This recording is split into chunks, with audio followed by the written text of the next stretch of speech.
Hey everyone, welcome back to my channel. Thank you so much for clicking on this video. If you're new to my channel, my name is Melissa and I'm a nursing student. I also have my master's degree in healthcare administration, and in this video we're going to go over some tips on how to make your resume more attractive for when you're applying to jobs.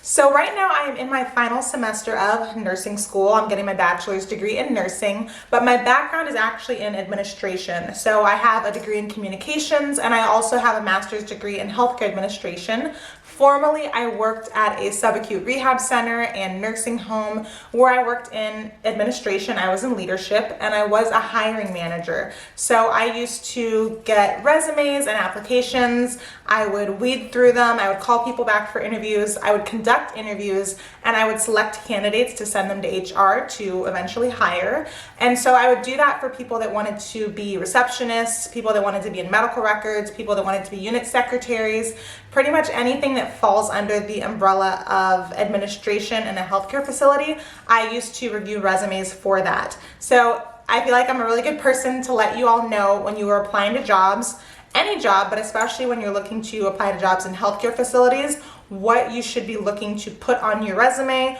what you should be omitting from your resume, and just kind of little tips and tricks to help you out when you're applying to jobs. So for the purpose of this video, I did create a mock resume for a Mrs. Jane Doe. You guys probably can't see it because of the glare, but I'll go ahead and put it on the side of the screen so you guys can get a closer look. And we're just going to go through this mock resume and talk about things that you want to make sure you have on your resume and maybe some things that you want to make sure that you are leaving out of your resume. So the first thing that you may notice with this resume that I have up on the screen is that it is only one page. So that is the first tip. Make sure that your resume is not too long. Really, no matter how much work experience you have, no matter how many years you've been in the workforce, your resume does not need to be more than one sheet of paper long. It can be front and back, so 2 pages, but only one sheet of paper. You don't want your resume to be too long, because if it's too long, I promise you, a lot of employers are gonna throw it in the trash without even looking at it. Think of it this way, a resume really should just be a bulleted, very detailed summary of your relevant work experience. It should not be a massive essay. Tip number 2, you want to make sure that the font on your resume is not too big or too small, and you want to make sure that the font is professional. Just a rule of thumb, I always think Arial and Times New Roman in Word, those are 2 different fonts. Those are amazing fonts. They are always professional. If you have another one that you like, just make sure that it's easy to read, it's clear and concise. But my rule of thumb would always be to go with either Times New Roman or Arial and either do it in size 11 font or size 12 font. If you have somebody who it's really difficult for them to see the font on your resume because it's tiny, that may be a reason why they throw your resume in the trash. If your resume is too big, like if the font on your resume is too big, it can be overwhelming to some people. It could kind of make it look like you're trying to fill your resume with space to maybe distract from the fact that you don't have a lot of work experience. So you don't want it to be too big, you don't want it to be too small. Kind of in the middle is a perfect way to go. Now this one, you can take it or leave it, it's my personal advice, but I would advise when you are making your resume, do not use a template. I know that there are a lot of templates online that you can either pay for or you can get for free where you just plug in information.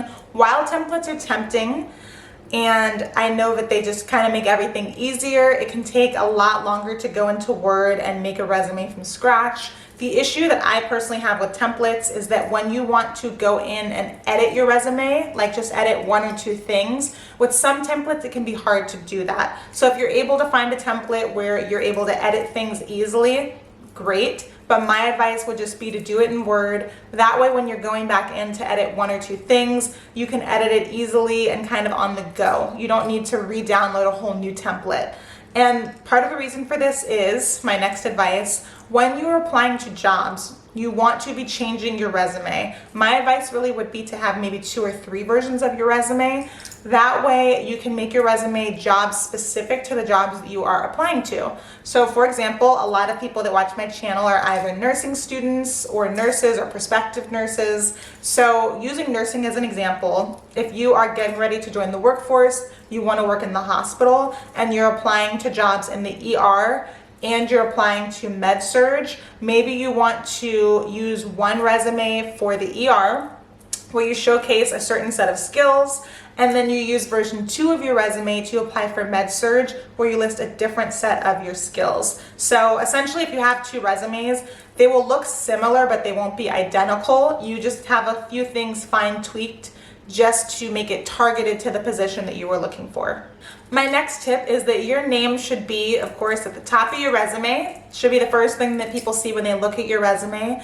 Your first name and your last name, and then your email address are the best way to contact you. So that can be an email address and a phone number. What you should not put, in my opinion, on your resume is your address. I have looked at so many resumes, probably hundreds of resumes over the last few years, and a lot of people put their address. I was always told this is not a good thing to do because, for example, say that you are applying to a job that is maybe 40 minutes or an hour from your house. For you, that commute can be manageable, but for the employer looking at your resume, they could see that you have a 45-minute or an hour-long commute, and they can make the decision for you that you live too far away for that job. Maybe just from their own personal experience, maybe they have had an employee in the past that lived close to where you live and they were always calling out or coming in late because of traffic.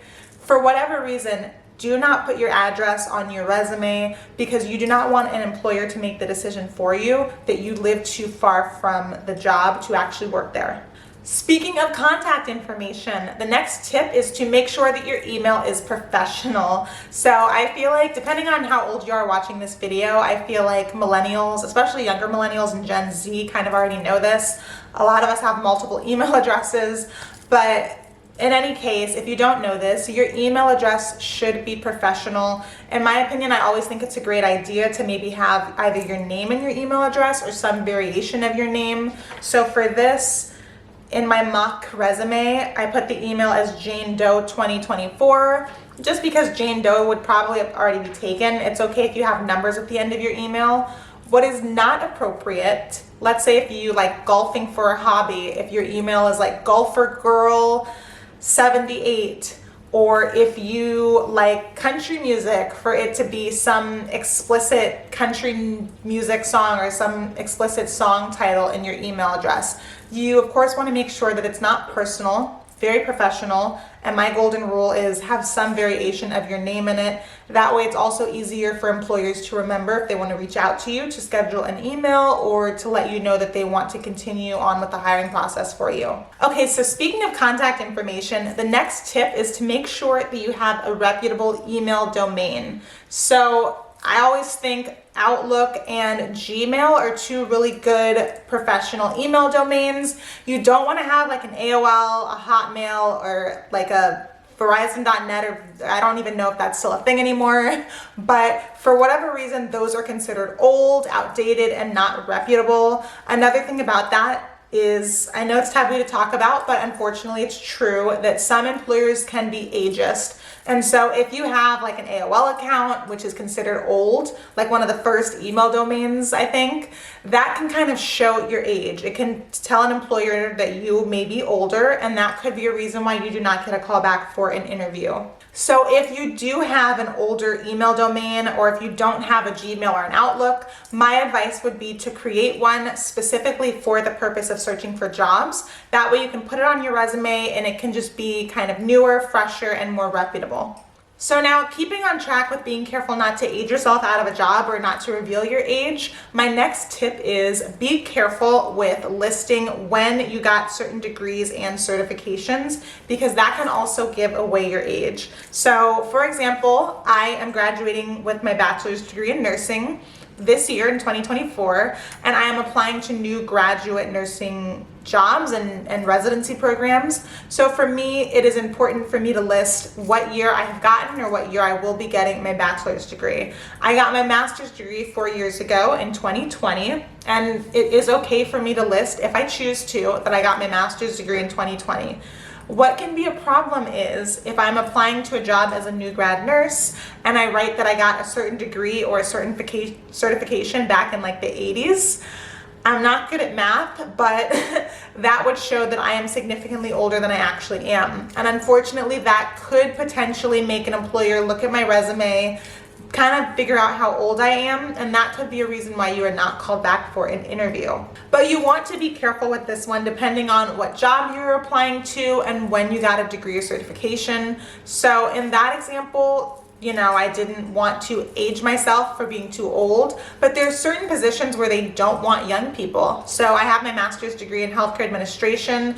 A lot of leadership positions, especially within certain healthcare organizations or within the hospital, the average age of leadership is really in their 40s or 50s. So me applying to jobs in my 30s, I'm 30 years old as me filming this video.